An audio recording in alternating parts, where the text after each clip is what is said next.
तो labour supply बच्चों 5 तरह की होती है। मैं आज आप लोगों को ये कोशिश होगी, वैसे तो सारी हो जाए तो बहुत अच्छा है, लेकिन पहली 3 मेरी कोशिश है आज आप लोगों को मैं करवा दूं। पहले तो हम ये देखेंगे और इसके ऊपर एमसीक्यूज के क्वेश्चन आते हैं। एक बंदे की लेबर सप्लाई कैसी होती है? How do we draw one person's labour supply? So there are 5 types of labour supply that we will study. ये 3 आगे इस्तेमाल होंगी, बल्कि 4 है, ये आगे इस्तेमाल नहीं होगी, ये सिर्फ एमसीक्यूज के लिए इस्तेमाल होगी, ऐसे नहीं आता इसके ऊपर। ठीक है, अब सवाल ये, एक बंदे की लेबर सप्लाई कैसी होती है? ठीक है, आपके सामने मैंने ये इस तरह का कर्व बनाया हुआ है। मैं पहले पेज पे आता हूं। ये अजीब सी सप्लाई कर्व मैंने यहां बनाई है, इसको कहते हैं backward bending labour supply curve. One individual person's labor supply is a backward bending curve. क्यों? बैकवर्ड बेंडिंग क्यों? वो इसीलिए क्योंकि लेबर सप्लाई कर्व जब हम ड्रॉ कर रहे होते हैं ना एक बंदे की, उसके पीछे 2 इफेक्ट्स होते हैं। ये इफेक्ट्स तुम पहले पढ़ चुके हो, इनका सवाल भी आपके सेशनल में आया था। कौन कौन से इफेक्ट? सब्स्टिट्यूशन इफेक्ट और इनकम इफेक्ट। लेकिन ये इफेक्ट तो आपने पढ़े हुए हैं, लेकिन ये वो इफेक्ट नहीं है जो आपने कंज्यूमर थ्योरी में पढ़े हैं। क्योंकि कंज्यूमर थ्योरी में जो आपने इफेक्ट्स पढ़े, सब्स्टिट्यूशन और इनकम इफेक्ट पढ़े हैं, वो प्रोडक्ट से रिलेटेड पढ़े। एक प्रोडक्ट की प्राइस चेंज होगी तो क्या होगा? यहां बात प्रोडक्ट की नहीं हो रही, यहां बात किसकी हो रही है? Hours of labour, hours of work. X axis पे होता है hours of work, Y axis पे होता है वेज, एक्स एक्सिस पे होता है आवर्स ऑफ वर्क। ठीक है, सो आवर्स ऑफ वर्क का ताल्लुक वेज से क्या है? तुम देख रहे हो शुरू में वो ताल्लुक क्या है? पॉजिटिव। वेज बढ़ी तो आवर्स ऑफ वर्क क्या हुए? इंक्रीज। वेज बढ़ी, आवर्स ऑफ वर्क क्या हुए? इंक्रीज। लेकिन W नॉट के ऊपर वेज और बढ़ाओ तो आवर्स ऑफ वर्क क्या होगा? ये कैसे? How is that possible? इसके पीछे ताल्लुक है सब्स्टिट्यूशन इफेक्ट और इनकम इफेक्ट। ये सब्स्टिट्यूशन और इनकम इफेक्ट क्या होता है, इसको मैंने छोटा छोटा करके यहाँ एक्सप्लेन किया हुआ, जरा इसको आप गौर से पढ़िएगा, गौर से सुनिएगा। पहले हम बात करते हैं सब्स्टिट्यूशन इफेक्ट की। सब्स्टिट्यूशन इफेक्ट तुम्हें पता था कि 2 सब्स्टिट्यूट्स के बीच होता है, एक नहीं तो दूसरा प्रोडक्ट। यहाँ प्रोडक्ट की बात नहीं हो रही, यहाँ पे बात हो रही है 2 सब्स्टिट्यूट्स की जो है काम, वर्क एंड लेजर। ये 2 सब्स्टिट्यूट्स हैं, वर्क एंड लेजर। पहली बात, लेजर क्या होता है? Anything that is not work is leisure. मतलब फैमिली के साथ टाइम गुजारा, लेजर। जिम गए, लेजर। सोए, लेजर। पार्टी की, लेजर। कुछ भी किया काम के अलावा, दैट इज लेजर। ठीक है, सो 2 सब्स्टिट्यूट्स हैं, एक है वर्क, एक है लेजर। सब्स्टिट्यूशन इफेक्ट देखते हैं। सब्स्टिट्यूशन इफेक्ट ये कहता है कि जब वेज ज्यादा होती है, जब वेज ज्यादा होती है तो रिवॉर्ड ऑफ वर्क क्या होता है? जब वेज ज्यादा होती है तो रिवॉर्ड ऑफ वर्क ज्यादा होगा। जब रिवॉर्ड ऑफ वर्क ज्यादा होगा तो लोग काम ज्यादा करना चाहेंगे या लेजर ज्यादा करना चाहेंगे? काम। तो लोग सब्स्टिट्यूट करेंगे away from leisure towards work, क्योंकि उसमें रिवॉर्ड ज्यादा है। जिससे आवर्स ऑफ वर्क क्या होंगे? आवर्स ऑफ वर्क क्या होंगे? ज्यादा। आवर्स ऑफ वर्क ज्यादा होंगे तो लेबर सप्लाई क्या होगी? Increase. Therefore as wage rises, hours of work rise, which means the substitution effect shows a positive impact on hours of work. Substitution effect shows a positive impact on supply of labor या hours of work, दोनों कह दो ठीक है। Veg बढ़ी, substitution में एक positive impact show कर रहा है, बिकॉज़ आवर्स ऑफ वर्क बढ़ेंगे, बिकॉज़ रिवॉर्ड ऑफ वर्क बढ़ा है। अच्छा, ऑपोजिट, वेज कम हो गई, पापा वेज कम हुई, तो रिवॉर्ड ऑफ वर्क क्या होगा? कम। रिवॉर्ड ऑफ वर्क कम होगा, विलिंगनेस टू वर्क, WTW क्या होगा? कम। विलिंगनेस टू वर्क कम होगा तो लोग सब्स्टिट्यूट करेंगे काम की तरफ या लेजर की तरफ? लेजर की तरफ। इसका मतलब सप्लाई ऑफ लेबर क्या होगी? फॉल, आवर्स ऑफ वर्क क्या होंगे, फॉल, तो substitution effect shows a negative impact on hours of work, positive negative, ठीक है, कि आवर्स ऑफ वर्क कम हो गए। अब ये बाय द वे ये substitution effect positive relationship show नहीं करता। वेज बढ़ने से आवर्स ऑफ वर्क बढ़ते हैं, वेज कम होने से आवर्स ऑफ वर्क कम होते हैं। क्या रिलेशनशिप है दोनों में, पॉजिटिव, समझा, पॉजिटिव, वेज बढ़ी आवर्स ऑफ वर्क बढ़े, वेज कम हुई आवर्स ऑफ वर्क कम हुई, तो पॉजिटिव रिलेशनशिप है। लेकिन मैं रिलेशनशिप की बात नहीं कर रहा, मैं किसकी बात कर रहा हूं, आवर्स ऑफ ना, आवर्स वही ना सब्स्टिट्यूशन पे, लेकिन आवर्स ऑफ वर्क पे क्या इंपैक्ट पड़ रहा है। तो वेज बढ़ने से आवर्स ऑफ वर्क बढ़े, वेज गिरने से आवर्स ऑफ वर्क कम हो रहे। जब आवर्स ऑफ वर्क बढ़े तो हम कहते हैं पॉजिटिव इंपैक्ट हो रहा है ये, और जब वेज कम होती है तो सब्स्टिट्यूशन पे क्या शो करे, negative impact on hours of work. ये यहां मैंने बनाया, ठीक है, पॉजिटिव नेगेटिव सब्स्टिट्यूशन पे, ठीक है, ये हो गया सब्स्टिट्यूशन इफेक्ट। अब आते हैं इनकम इफेक्ट पे। इनकम इफेक्ट का ताल्लुक है नॉर्मल वर्सेस इंफीरियर ऑप्शन से, ठीक है। साधारण नॉर्मल गुड क्या होता है, याद कराएगा, नहीं, गुड गुड ठीक है, बात तू गलत नहीं कर रहा, लेकिन नॉर्मल गुड की डेफिनेशन क्या होती है, नहीं, as income rises demand increase, income price वाला जो है ना वो ठीक है, नेगेटिव रिलेशनशिप है, लॉ ऑफ डिमांड लीड कर रहा है, लेकिन इन जो नॉर्मल गुड है ना उसकी डेफिनेशन में प्राइस नहीं आती, उसकी डेफिनेशन में इनकम आती है। इनकम बढ़ेगी डिमांड बढ़ेगी, ठीक है। तो साधारण इंफीरियर गुड क्या होता है, शाबाश, इनकम बढ़ती है तो डिमांड कम होती है। अब सुनो मेरी बात, इनकम इफेक्ट में अब हम ये देख रहे हैं, रिवॉर्ड ऑफ वर्क नहीं देख रहे, वो सब्स्टिट्यूशन इफेक्ट में reward of work. Income effect में देख रहे हैं अगर इन वेज बढ़ रही है ना, तो वेज बढ़ने से बंदा अमीर हो रहा है। जब तुम ज्यादा अमीर होते हो तो और काम करना चाहते हो, लेजर पे लगाना चाहते हो पैसा, कौन और काम करना चाहता है अमीर होके, तू तो बेटा, तू तो वैसे ही, इसका मतलब तू अभी गरीब है कि तू काम नहीं करता है, माशाल्लाह अभी तो बहुत अमीर है।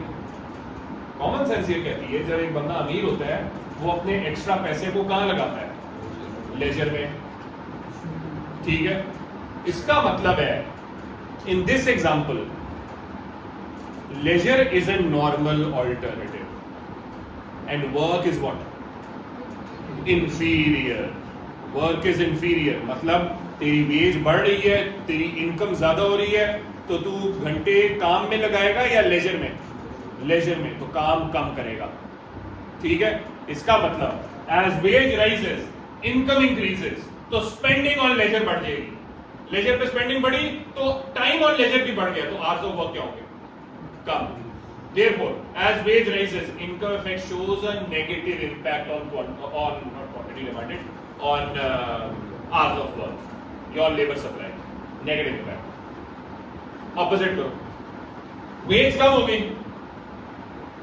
wage कम हुई तो इनकम क्या होगी, इनकम कम। अब जब तेरी इनकम कम होगी तो लेजर पे ज्यादा लगाएगा पैसा या कम, कम। तो जब लेजर पे कम लगा रहा है पैसा तो टाइम भी लेजर को कितना देगा, कम, तो आवर्स ऑफ वर्क क्या हो जाएंगे, ज्यादा। तो या इसका मतलब वेज गिरने से income effect hours of work पे पॉजिटिव, समझ आई? हाँ, नहीं, जॉब टाइम्स फिक्स्ड होते हैं, but not when it comes to either very unskilled workers और वेरी रिच वर्कर्स। जैसे सीईओ है, अपनी मर्जी से काम पे आएगा, ठीक है।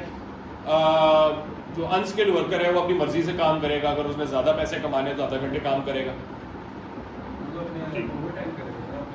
सही कह रहे हो। और ओवर टाइम भी इसमें आ सकता है ना, ओवर टाइम भी आ सकता है इसमें, मतलब hours of work also includes over time, ठीक है।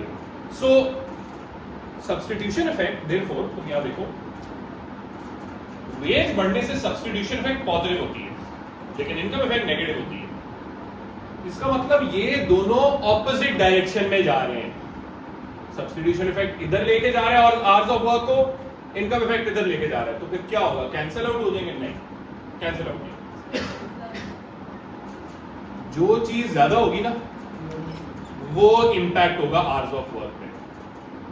इसका मतलब इसका मतलब जब वेज ज्यादा होती है तो सब्स्टिट्यूशन इफेक्ट पॉजिटिव होगा, इनकम इफेक्ट नेगेटिव होगा। तो ओवरऑल इफेक्ट क्या होगा? डिपेंड करता है क्या चीज बड़ी है, ग्रेटर है या लेस है। ये कर्व आपको ये बता रही है कि W0 तक target wage, W0 is the target wage. क्या मतलब? मेरे माइंड में एक टारगेट है कि यार मेरे लिविंग स्टैंडर्ड्स ऐसे होने चाहिए। मेरे पास एक एक्स साइज का घर होना चाहिए, एक्स ब्रांड की गाड़ी होनी चाहिए, ठीक है, and so on and so fourth. ये मेरा माइंड में एक टारगेट है मेरे लिविंग स्टैंडर्ड्स का। और उसके लिए मुझे पता है मुझे यार हर महीने 3 लाख रुपए कमाना है, 4 लाख रुपए कमाना है, ठीक है। तो चलो लेट्स सपोज मेरे टारगेट वेज है, टारगेट इनकम है 3 लाख रुपए, 300,000 रुपीज पर मंथ। लेकिन अभी मैं 2 लाख रुपए कमा रहा हूं। मेरी वेज 2 से 2.25 लाख चली जाती है, 225। तो मैं और काम करना चाहूंगा या काम करना चाहूंगा? और काम। क्यों? क्योंकि मेरा रिवॉर्ड ऑफ वर्क तो काफी है, जबकि इतना वो नहीं है, मेरा इनकम इफेक्ट इतना बड़ा नेगेटिव नहीं है कि यार मैं कहूं नहीं यार मैं काम कम करता हूं। I would want to work more. Why? Because I want to reach that level. तो मेरी 2 लाख से 2.25 लाख तनख्वाह हुई, मैं और काम कर रहा हूं। इसका मतलब देखो, ये 2 लाख है, ये 2.25 लाख है, वेज बढ़ी तो आवर्स ऑफ वर्क क्या हुआ? ज्यादा हुआ। मैं ज्यादा काम करना चाह रहा हूं। क्यों? क्योंकि यहां तक W0 से पहले तक जो पॉजिटिव सब्स्टिट्यूशन इफेक्ट है वो नेगेटिव इनकम इफेक्ट से ज्यादा है। इसका मतलब ओवरऑल इफेक्ट क्या है? वेज बढ़ने से जो आवर्स ऑफ वर्क है वो क्या हो रहे हैं? ज्यादा। लेकिन सपोज करो मेरी टारगेट वेज पहुंच गई, मैंने कमाना शुरू कर दिया 3 लाख रुपए। अब मुझे ऑफर होती है 3.25 लाख रुपए। अब मैं अपनी टारगेट वेज से ऊपर चला गया हूं, ठीक है, मैं अपने टारगेट वेज से ऊपर चला गया। जब मैं अपनी टारगेट वेज से ऊपर गया हूं तो मैं और काम करूंगा या लेजर पे लगाऊंगा? लेजर पे लगाऊंगा। इसका मतलब जो मेरे आवर्स ऑफ वर्क है वो पहले से क्या हो जाएंगे? कम। क्यों? क्योंकि यहां पे मेरा positive substitution effect is less than negative income. Negative वाली चीज ओवर पावर कर रही है पॉजिटिव को, जिसकी वजह से वेज बढ़ने से आवर्स ऑफ वर्क कम हो रहे। That is why one persons supply of labor is always backward bending. One person's supply of labor is always backward bending because एक टारगेट वेज तक जितनी वेज ज्यादा हो रही है मैं और काम करना चाहूंगा, positive substitution effect is greater than negative income effect. But जब वो टारगेट वेज से ऊपर चलेगी मेरी वेज, अब मेरा positive substitution effect is less than negative income effect. अब मैं काम कम करना चाहता हूं, लेजर पे लगाना चाहता हूं पैसा। ठीक है, समझ आई? ये है जी एक आम बंदे की लेबर सप्लाई। कोई सवाल? क्लियर हो गया? ठीक है, ये तो एक बंदे की लेबर सप्लाई है। What about market labour supply? Market में क्या लेबर सप्लाई का मतलब है सारे वर्कर्स की लेबर सप्लाई कैसी होगी, सारे लोगों की लेबर सप्लाई कैसी होगी। ये है जी नॉर्मल। मार्केट की लेबर सप्लाई नॉर्मल है, अपवर्ड स्लोपिंग कर्व। अब ज़ैनब कह सकती सर इंडिविजुअल लेबर सप्लाई तो बैकवर्ड बेंडिंग है, लेकिन मार्केट की सप्लाई अपवर्ड स्लोपिंग है। क्यों? शाबाश, क्योंकि उसके अंदर था hours of work. X axis में आवर्स ऑफ वर्क है, यहां पे एक्स एक्सिस में क्या है? Number of workers, total workers. Wage ज्यादा होगी तो नंबर ऑफ वर्कर्स की विलिंगनेस टू वर्क ज्यादा होगी। वेज ज्यादा होगी, नंबर ऑफ वर्कर्स की जो विलिंगनेस टू वर्क है और एबिलिटी टू वर्क है ज्यादा होगी, जिसकी वजह से ये एक नॉर्मल अपवर्ड स्लोपिंग कर्व है। ठीक है,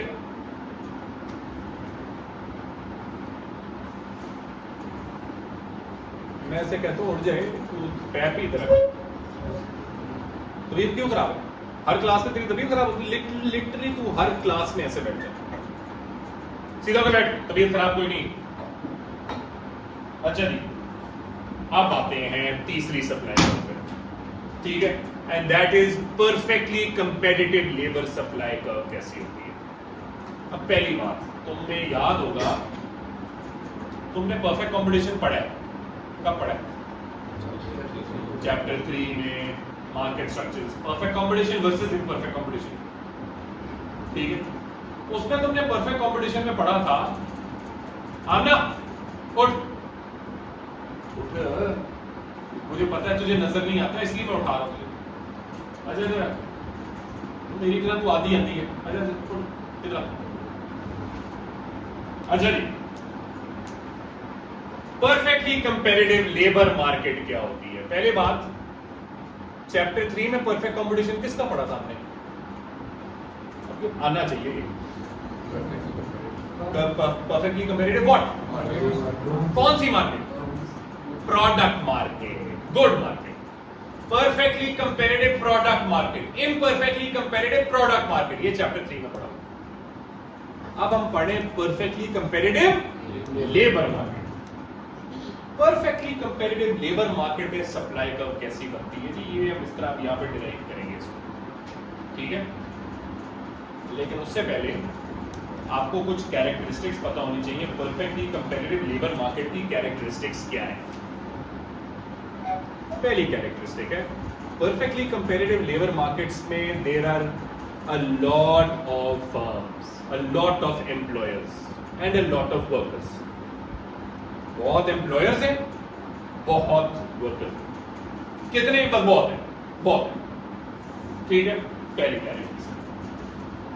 दूसरी कैरेक्टरिस्टिक, क्योंकि फर्म्स बहुत ज्यादा है ना, हर फर्म क्या है? Wage taker.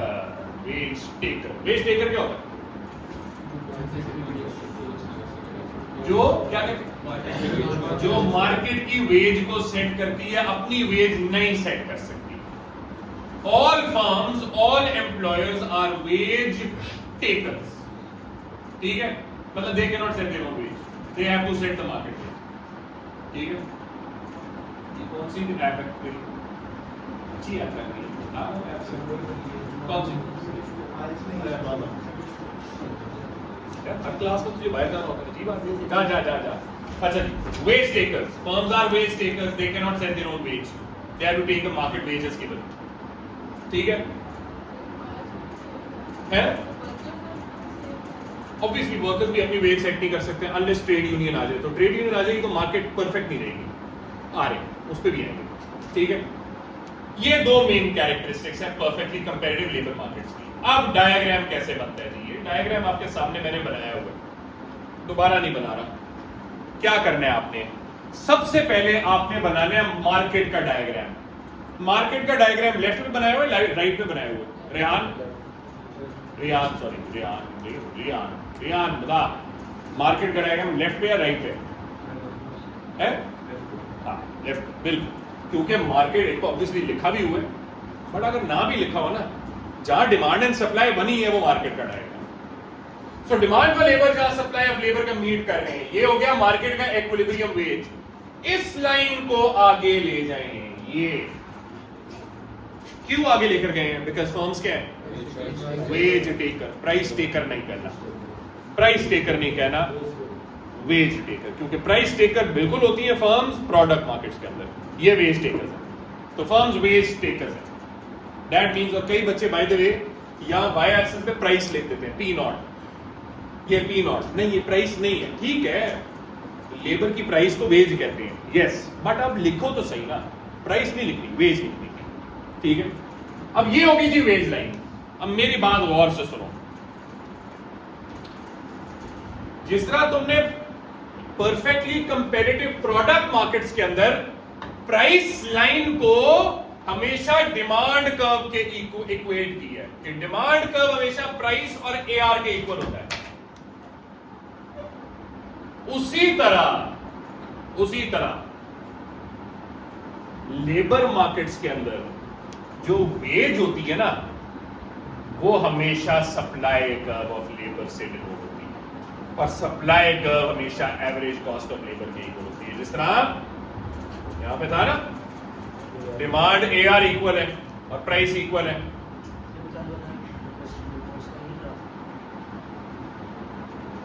नहीं, उसका ये नहीं था, उसको बताता हूं जब मैं चेक कर लूंगा ना, तो आपके साथ वो पेपर डिस्कस करूंगा। है मैंने अपनी टीए को पेपर देनी है सारे, मैं नहीं चेक कर सकता था क्योंकि ऑलमोस्ट 100 पेपर मैंने चेक किए वन का, तो अब वो होपफुली मैंने उसे कहा थर्सडे तक। मार्किंग टफ होगी, remember this, marking will be tough, क्योंकि मैंने भी इसको स्पेसिफिकली कहा मार्किंग टफ रखें, एंड दूसरा वो खुद मार्किंग टफ ही करती है। सो यार ये पकड़ नंबर कटेंगे, अगर आपने वो रट्टा मार के लिख दिया तो 18 तक आ जाएगा, 2 नंबर फिर भी काटूंगा। क्यों 16 दे दो, चल तू 16, अगर तू 16 ले लेता ना, अगर तू 16 ले लेता तो सादात इधर नाचेगा, ठीक है, ताकि मैं सादात को नाचते देखूं। नहीं, मैं ये गुनाह करना मैं चाहता नहीं ना, इसलिए अल्लाह ताला माफ करे।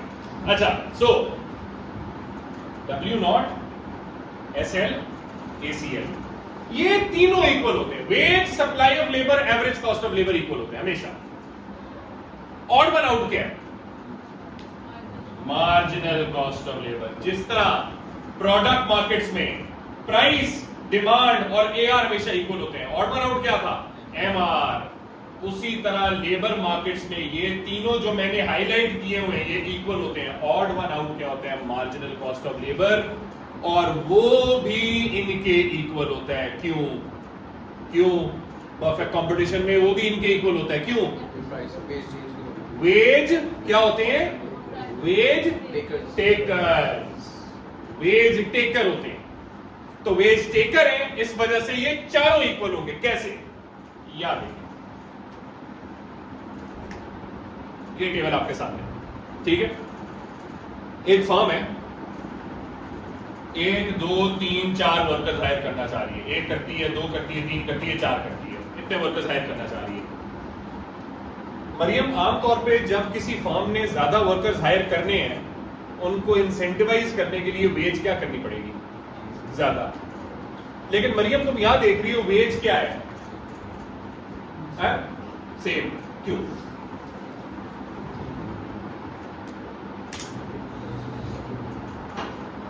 मैंने चुड़ैल मांगी है, क्या टेकर है? Wage taker. शाबाश, और शर्म करो, शर्म करो। वो है भी कभी कभी आने वाला बच्चा, और वो है भी जोरेज। मैं जोरेज की बुराई नहीं कर रहा, तो ये लग रहा होगा मैं कर रहा हूँ, थोड़ी थोड़ी करने का मकसद भी है, लेकिन मैं तारीफ भी कर रहा हूँ, ठीक है। मरियम, ये पता है कभी कभी बच्चों के दिमाग में हेड गर्ल और हेड बॉय चढ़ जाता है, ठीक है। मुझे लग रहा है तेरे दिमाग में चढ़ गए, तेरे दिमाग में तो नहीं चढ़ा, मुझे लग रहा है, नहीं मुझे लग रहा है। अच्छा, इसका मतलब 24 घंटे तुझे अलाउड है कि तू घमंडी बन सकती है। सही है, संभाल ले अपनी सहेली को, मैं ठीक कर दूंगा इसको। अच्छा जी, सो वेज कांस्टेंट क्यों है मेरा बच्चा? क्योंकि फर्म्स वेज टेकर है, दे can not set their own veg. तो मार्केट ने वेज सेट करके दे दी $5। अब ये एक बंदा हायर करें, 2 करें, 3 करें या 4 करें, वेज वही रहेगी, बिकॉज मार्केट ने $5 वेज सेट करके दे दी है। वे demand and supply are equal, ठीक है, स्ट्रेट फॉरवर्ड। अब हमने क्या निकालना है? एवरेज कॉस्ट ऑफ लेबर और मार्जिनल कॉस्ट ऑफ लेबर, ये देखने के लिए कि ये दोनों इसके इक्वल कैसे हैं। इन दोनों को निकालने के लिए पहले मैं टोटल कॉस्ट ऑफ लेबर चाहिए। बच्चों, ये इतनी दफा एमसीक्यू आता है ना इसका, जब इंशाल्लाह मैं जब आपका खत्म करवाऊंगा ना चैप्टर, तो इसके एमसीक्यूज आपको दूंगा। उसमें कुछ न्यूमेरिकल क्वेश्चंस भी आपको, लेबर मार्केट में न्यूमेरिकल क्वेश्चंस आते हैं काफी, ठीक है। उनमें से ये सवाल भी आता है। क्वेश्चन है जी,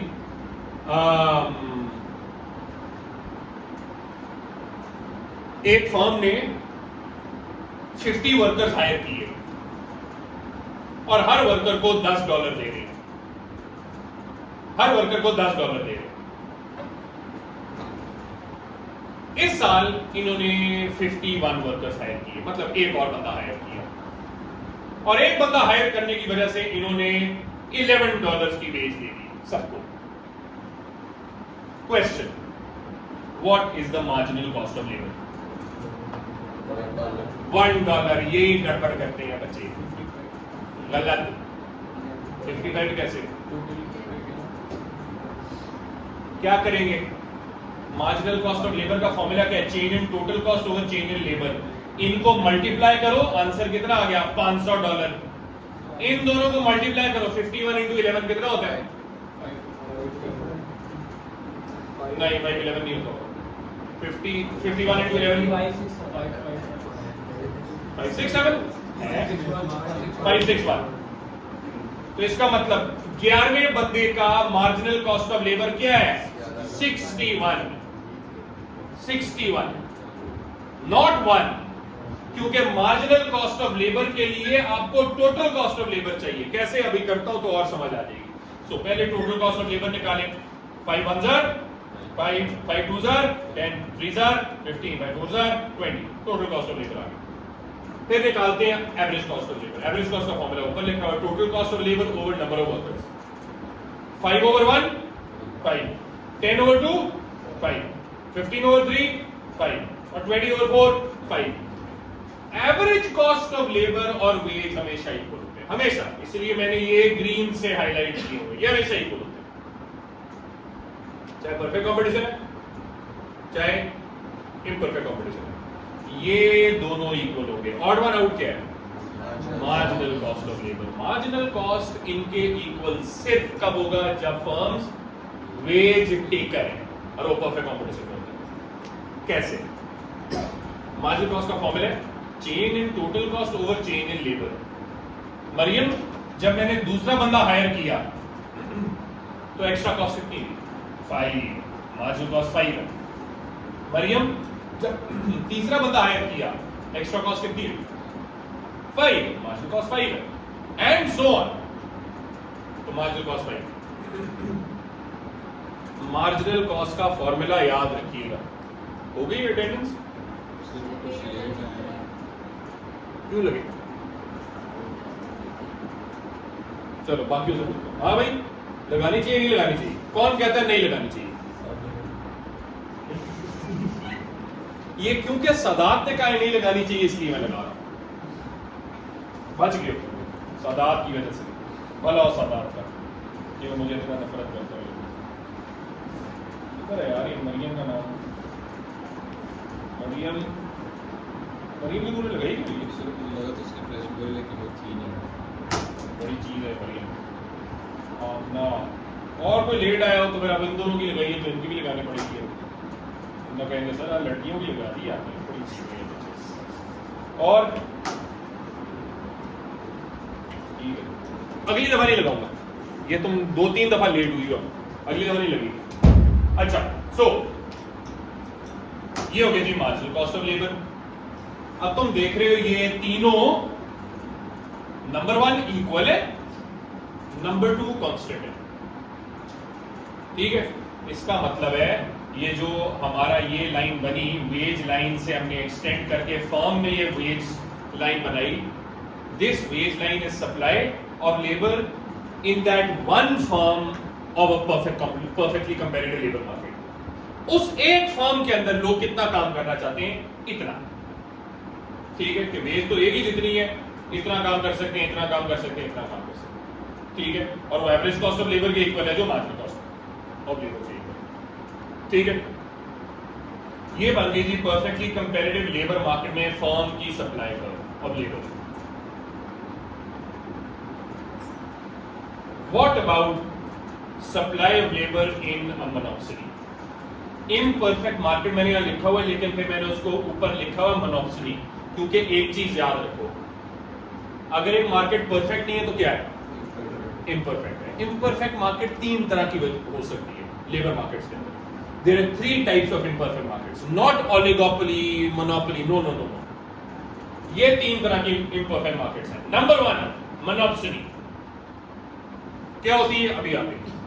नंबर 2 ट्रेड यूनियन भी आ जाए मार्केट के अंदर तो imperfect बनती है.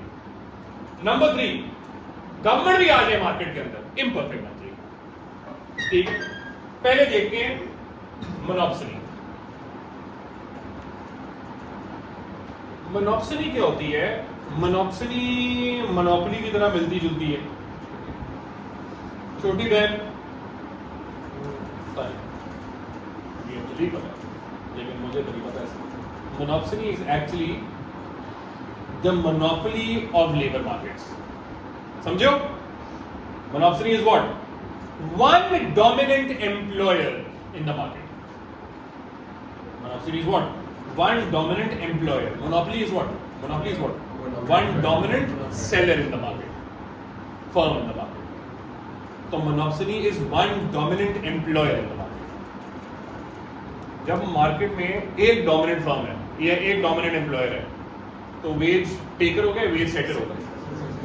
Veg setter. और जब वो वेज सेटर होगा तो जब उन्होंने उसमें ज्यादा वर्कर्स हायर करने हैं तो वेजेस कितनी ऑफर करेंगे? ज्यादा. एक फर्म है या जितनी मर्जी फर्म है, अगर आपने ज्यादा वर्कर्स को एनकरेज करना है, उनकी विलिंगनेस बढ़ानी है टू वर्क और ज्यादा वर्कर्स एम्प्लॉय करने हैं तो उनको ज्यादा वेजेस देनी पड़ेगी, चाहे वो एक फर्म है या ज्यादा फर्म है. एज लॉन्ग एज आप वेज सेटर हो, if you want to hire more workers you will give them more wages. That is why table इस तरह बनता है. या इस तरह टेबल बना है. जब आप ज्यादा वर्कर्स हायर कर रहे हो तो वेजेस क्या हो रही हैं? ज्यादा.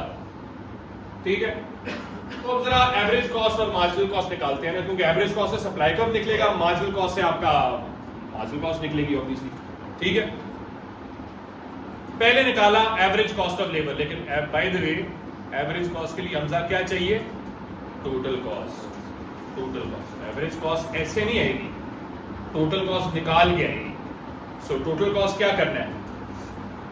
5 1s are 5, 2 6s are 12, 3 7s are 21, 4 8s are 32. कोई मसला इसमें है? किसको?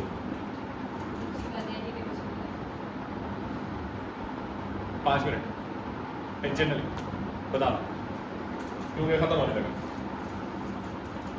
सो ये हो गया total cost of labour, wage into number of workers. ठीक है, अब आते हैं एवरेज कॉस्ट ऑफ लेबर पे. एवरेज कॉस्ट ऑफ लेबर क्या होता है? Total cost of labour over number of workers. Total cost of labour over number of workers. Total cost कितनी है? 5. नंबर ऑफ वर्कर्स क्या है? 1 5. 12 ओवर 2 6. 21 ओवर 3 7. 32 ओवर 4 8. ये किसके इक्वल है?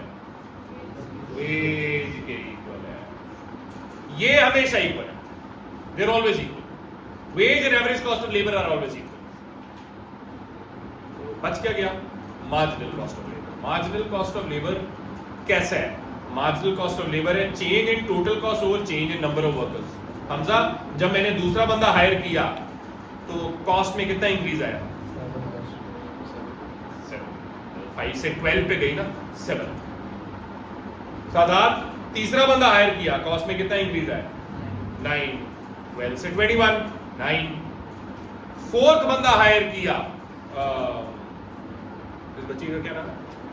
हाँ है सेहर. फोर्थ बंदा हायर किया, फोर्थ बंदे की वजह से कॉस्ट में $11 का इंक्रीज आया तो मार्जिनल कॉस्ट 11 हो गई. जबरदस्त.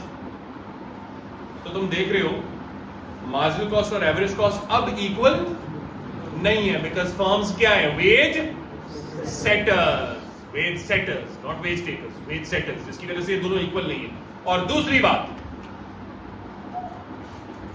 Average cost of labour, labour बढ़ने से क्या हो रही है? इंक्रीज या डिक्रीज या कांस्टेंट? इंक्रीज. तो सप्लाई ऑफ लेबर कैसा बनेगा? अपवर्ड स्लोपिंग, डाउनवर्ड स्लोपिंग या कांस्टेंट? और marginal cost of labour average cost से क्या है ज्यादा, तो मार्जिनल कॉस्ट ऑफ लेबर और ऐसे बनेगा। तो ये आपका डायग्राम बनेगा जी। ये सप्लाई ऑफ लेबर है मोनोक्सिडी के अंदर और मार्जिनल कॉस्ट ऑफ लेबर ये है। आप ना पूछ सकती सर मार्जिनल कॉस्ट क्यों निकाल रहे हैं, हमें सप्लाई कर्व चाहिए थी, मार्जिनल कॉस्ट क्यों निकाल रहे हैं? क्योंकि एक बड़ा इंपॉर्टेंट क्राइटेरिया आगे आने लगा है। जिस तरह M R equal to MCL, M R equal to MC था ना किसमें, प्रॉफिट मैक्सिमाइजेशन में, एक और क्राइटेरिया आ रहा है उसी तरह का, M R P L equal to MCL. MCL को भी निकालना सीख रहे हैं, एमआरपीएल कल करेंगे इंशाल्लाह, ठीक है। इसीलिए we need marginal cost of labour, ये बहुत जरूरी है, राइट। सो ये सप्लाई कर्व हो गया, ये मार्जिनल कॉस्ट ऑफ लेबर हो गई। आखिरी जो डायग्राम है ट्रेड यूनियंस का वो इंशाल्लाह कल करेंगे। आज डेट क्या है 21, 2 क्लासें इस हफ्ते में। मोस्ट प्रोबेबली कैलेंडर को निकालेगा, मैं निकाल लेता हूं यार। मोस्ट प्रोबेबली ट्यूसडे को ये चैप्टर खत्म हो जाएगा 28 को। एक दिन लगाऊंगा मैं पास पेपर्स में, एस्से में, और एक दिन लगाऊंगा एमसीक्यूज में थर्सडे तक, तो ये हो जाएगा। और 2 दिन मेरे लगेंगे इंशाल्लाह इनइक्वालिटी वाले चैप्टर में, क्योंकि बहुत छोटा है और उसका एक एमसीक्यू आता है, तो 2 दिन में इंशाल्लाह हो जाएगा। हाँ, बंद कर।